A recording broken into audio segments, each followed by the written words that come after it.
Hello বন্ধুরা, এই যে দেখতে পাচ্ছেন কি দেখাতে চাইছি বা কি গার্নিশ করছি, বোঝা যাচ্ছে নাকি বলে দেব? অবশ্য বলার কিছুই নেই, আমার তো টাইটেলেই লেখা আছে। সুতরাং এটা হচ্ছে এগ তড়কা। এই যে দেখুন ফাইনাল লুকটা কীরকম এসছে, একদম রেস্টুরেন্টের মতো লাগছে না? এই রেস্টুরেন্ট স্টাইল এই তড়কাটা বানাতে হবে কিভাবে, সেটাই কিন্তু আজকের পুরো রেসিপিটাতে আমি দেখাবো। সুতরাং পুরো ভিডিওটা কিন্তু না স্কিপ করে দেখতে হবে। ভালো লাগলে লাইক কমেন্ট শেয়ার করে দিতে হবে, এবং এখনও পর্যন্ত যদি সাবস্ক্রাইব না করে থাকেন তাহলে কিন্তু এক্ষুনি সাবস্ক্রাইব বাটনটায় প্রেস করে পাশের বেল বাটনটায় ক্লিক করে রাখতে হবে, যাতে যখনই ভিডিও আপলোড করব আপনাদের কাছে প্রথম নোটিফিকেশানটা পৌঁছে যায়। এরপর আপনারা দেখতেই পাচ্ছেন যে প্রথম যে কাজটা করতে হবে, যে এটা যেহেতু আমি মিক্স ডালটাই কিনে নিয়েছি দরকার, সুতরাং এখানে ভালো করে ধুয়ে নিতে হবে, এবং ভালো করে ধুয়ে নিয়ে দুবার তিনবার করে ধুয়ে নিয়ে আমি একটু জল দিয়ে একটু নুন দিয়ে ভিজিয়ে রাখলাম। এবার ভিজিয়ে সারা রাত আমি রেখেছিলাম এটাকে। এবার সকালবেলা ঢাকনা খুলে ওই বাকি যে জলটুকু ছিল সেটা আমি প্রথমে ফেলে দিলাম। তারপর আবার দু তিনবার করে আমি এটাকে ভালো করে ধুয়ে নেব, যাতে কোনো রকমভাবেই ময়লা বা কিছু কিছু সময় মাটির ডলাও থাকে, সেগুলো যাতে কোনোভাবেই এর মধ্যে আর না থাকে বা খাবারের সাথে আমাদের পেটে না চলে যায়। সেই জন্য কিন্তু এইটাকে ভালোভাবে ধুয়ে নিতেই হবে। ডালটা যেহেতু সারা রাত ভিজেছি, বেশ ভালো কিছুটা কিছুটা তো মানে যেরকম চাই আর কি, তা সেরকম হয়ে এসছে। এবার একটু প্রেশারে তো একবার সিটি দিয়ে নিতেই হবে, একবারই সিটি দেবেন। এই যে প্রেশারটা আমি বসিয়ে দিচ্ছি, এক হাতে প্রেশার, তার মধ্যে নুন দিচ্ছি, জল দিচ্ছি, তারপর আবার আরেক হাতে ভিডিওর ফোন ধরে রেখেছি, সেই জন্য স্বাভাবিকভাবে একটু কাত হয়ে গেছে। এই যে গ্যাস অন করে দিয়েছি, এই প্রেশারে একটা সিটি পড়লেই এটাকে কিন্তু নামিয়ে ফেলতে হবে, এক্ষুনি সিটিটা পড়ে যাবে। আচ্ছা, আপনারা কিন্তু আমার পুরো ভিডিওটা কোনোভাবেই দেখছেন না, আমার কিন্তু ভালো লাগছে না, একটু মনটা খারাপ হয়ে রয়েছে। আর অনেকেই দেখছি ভিডিও দেখছেন কিন্তু সাবস্ক্রাইব করছেন না, প্লিজ একটু সাবস্ক্রাইব করে দেবেন। এরপর এই যে তড়কা বানানোর জন্য নিয়ে নিয়েছি এই 5টা মিডিয়াম টু মানে ছোটো সাইজের পেঁয়াজ, কিছুটা রসুন, আদা একটা টুকরো এবং লঙ্কা। আর এই পাশে নিয়ে নিয়েছি হলুদ, শুকনো লঙ্কার গুঁড়ো, নুন, আর এই যে দুটো ডিম। এই প্রথমে পেঁয়াজগুলোকে কুচি কুচি করে কেটে নিলাম, আদা আর রসুনের কিমা করে নিলাম, আর কাঁচা লঙ্কাগুলোকে মাঝখান থেকে চিড়ে নিয়েছি। এই যে এবার ঢাকনা খুলেই আপনাদের দেখাবো তরকাটাকে কী অবস্থা আমি নামাচ্ছি। আপনাদের দেখে হয়তো মনে হচ্ছে যে একটু হয়তো বেশি হয়ে গেছে, কিন্তু এই অবস্থাতেই আপনাদের নামাতে হবে একটা ভালো তরকা তৈরি করার জন্য। তার কারণ হচ্ছে এরপরে যখন পুরো ব্যাপারটা যখন একসাথে হবে শেষমেশ, তখন দেখতে পাবেন যে এইটাই একদম সঠিক মানে স্টেজ এটাকে সেদ্ধ করার জন্য। এবার এই কড়াইয়ের মধ্যে আমি দুটো ডিম ভালো করে একটু স্ক্রাম্বল করে নেব একটু নুন দিয়ে। তার কারণ হচ্ছে এটা এই এগ তরকা ছাড়া মানে এমনি নিরামিষ তরকা আমার খুব একটা একদমই ভালো লাগে না, মানে আমি মেনে নিতে পারি না নিরামিষ তরকাটাকে ঠিক তরকা হিসাবে। তাই আমি তো অবশ্যই এগ দিয়ে করি, আপনারা ডিম ছাড়া করলে এটা ডিম ছাড়াই হবে, মানে একদম নিরামিষ হবে। মানে অবশ্যই পেঁয়াজটা দিতে হবে, তো পেঁয়াজ দিয়ে নিরামিষ, কিন্তু ডিম ছাড়া আমার একদমই ভালো লাগে না। এবার এই তেল নিয়ে নিয়েছি, তেলের মধ্যে পেঁয়াজ, আদার কিমাটা, এই আদা রসুন এগুলোর কিমাটা দিয়ে ভালো করে আপনাদের কিছুটা নেড়ে চেড়ে মেখে অনেকক্ষণ ধরে এটাকে ভেজে ভেজে নিতে হবে। ভাজাটা কিন্তু বেশ ভালোভাবে ভাজতে হবে। আচ্ছা, এবার আপনারা এই ভিডিওটা দেখে যদি এই এগ তরকাটা ট্রাই করেন তাহলে আমাকে কিন্তু অবশ্যই কমেন্ট করে জানাবেন।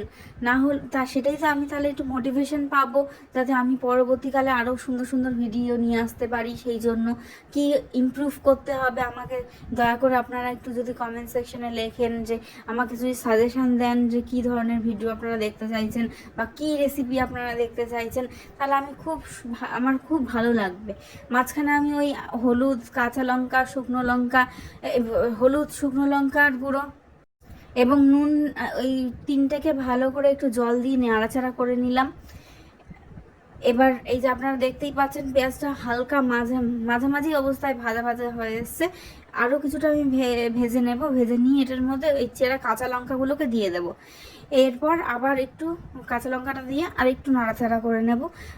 মানে কোনো কিছুই আপনারা কিন্তু ডাইরেক্ট মানে সেই জিনিসটাকে একটু না ভাজা ভাজা হলে পরের জিনিসটা দেবেন না। এরপর এই যে ওই জল দিয়ে গুলিয়ে রেখেছিলাম যে ওই মশলাটা দিয়ে দিলাম।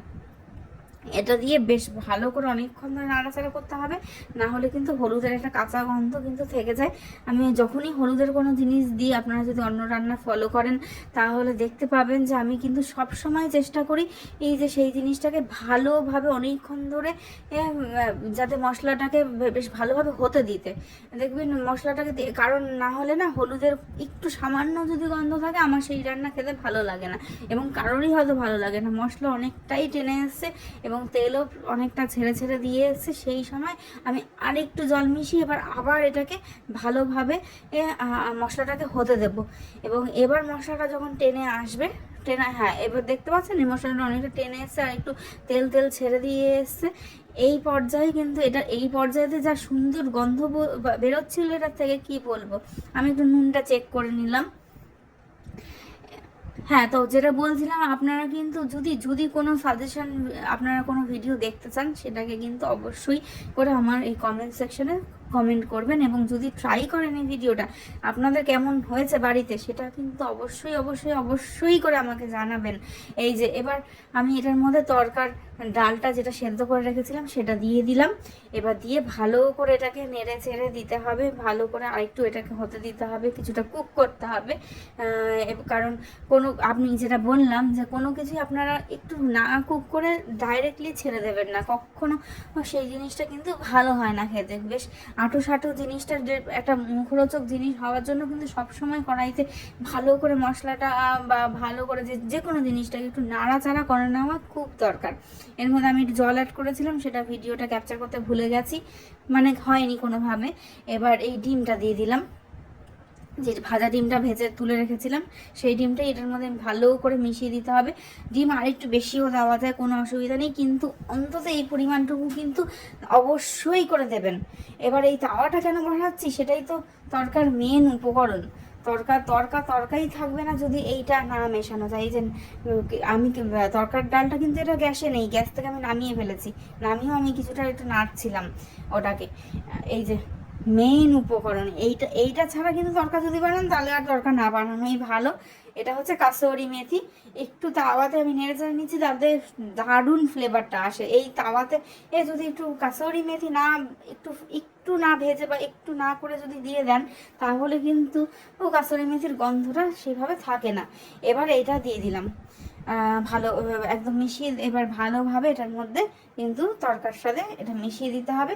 এটাই তরকার মেন মশলা বলতে পারেন, এটা ছাড়া তরকা চলবে না। আর একটু কাসুরি মেথিও দেওয়া যায়, কিন্তু ওই আমার বাড়িতে এই যেহেতু এটার প্যাকেটের সাথে এটুকুই ছিল, আজকে আমি আর নিজের বাড়ির যে কাসুরি মেথিটা থাকে সেটা আমি এটার মধ্যে আর অ্যাড করিনি। তো এই যে এইটা হচ্ছে গ্যাসের যে পর্যায়ে আমি গ্যাসটাকে বন্ধ করে দিয়েছি সেই পর্যায়ের লুক। এবার আমি যে এটাকে যে রেসিপিটাকে কিভাবে সাজিয়েছি গার্নিশ করেছি সেইটা একবার আপনাদের অবশ্য শুরুতেও দেখিয়েছি, কিন্তু শুরুতে তো তখন আমি পুরো রেসিপিটা না দেখিয়েই আপনাদের এই গার্নিশিংটা দেখিয়েছিলাম। এখন রান্নাটা হওয়ার পর এই জিনিসটার গার্নিশিংটা দেখতে আমার মনে হয় আরও বেশি মনোগ্রাহী হয়ে উঠবে, এবং খুব আনন্দ পাবো যদি আপনারা সুন্দর সুন্দর কমেন্ট করেন। এবং পুরো ভিডিওটা এই যে এখনও অবধি পুরো যারা দেখছেন তারা তো নিশ্চয়ই পুরো ভিডিওটাই দেখে নিলেন। এই হচ্ছে ফাইনাল লুকের কিছু ছবি। ভালো থাকবেন, সুস্থ থাকবেন, নমস্কার, ধন্যবাদ।